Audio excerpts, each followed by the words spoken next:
Income 3- and 4-year-olds for school. It is a federally funded program, which means you pay for it. Tonight, 8 on your side, senior investigative reporter Steve Andrews tells us Congresswoman Castor calls spending Head Start dollars at a local resort and spa outrageous. How much are you willing to pay for a lunch at the Safety Harbor Resort and Spa that includes savory salmon with sage and green onion, mouth-watering chicken marsala, tasty, tempting yellow rice, broccoli, dinner rolls, salad greens, onions, peppers, tomatoes, and cukes? Well, on April 10th, you paid for all that and a breakfast buffet, along with a mid-afternoon break that included buttered popcorn, Cracker Jacks, and mini Franks in puff pastry. The cost?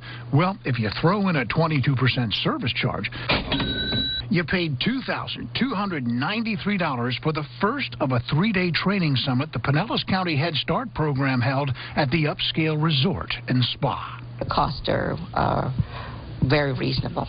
Day 2, second verse, same as the first. A breakfast buffet, lunch and coffee break with various scrumptious desserts soaked you for another $2,196. The 3 days of meetings and eatings at the resort and spa cost you $6,000.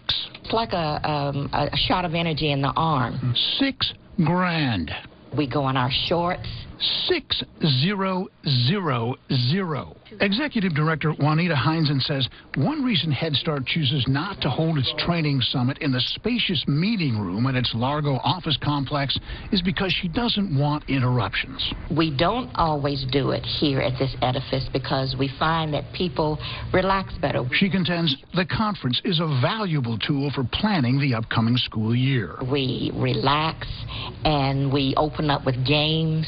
You bet taxpayers are tired of it. Congresswoman Kathy Castor calls this type of spending outrageous. It concerns me greatly that they're wasting $1 because there are long waiting lists in the Tampa Bay area for Head Start. Pinellas Head Start also holds an annual summer management retreat.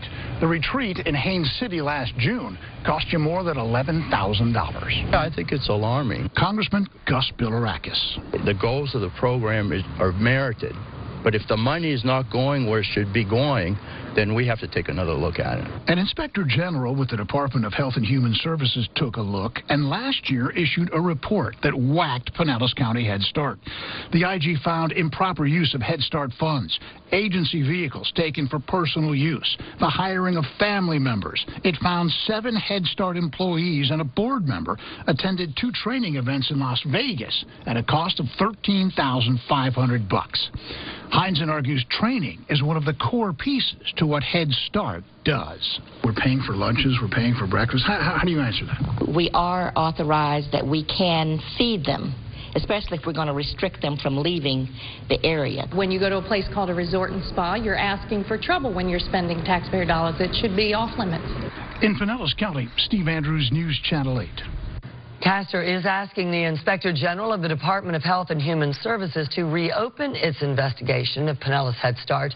She says it may be time for someone else to run the program. Tomorrow night at 11, we'll have reaction from the statewide Head Start Association.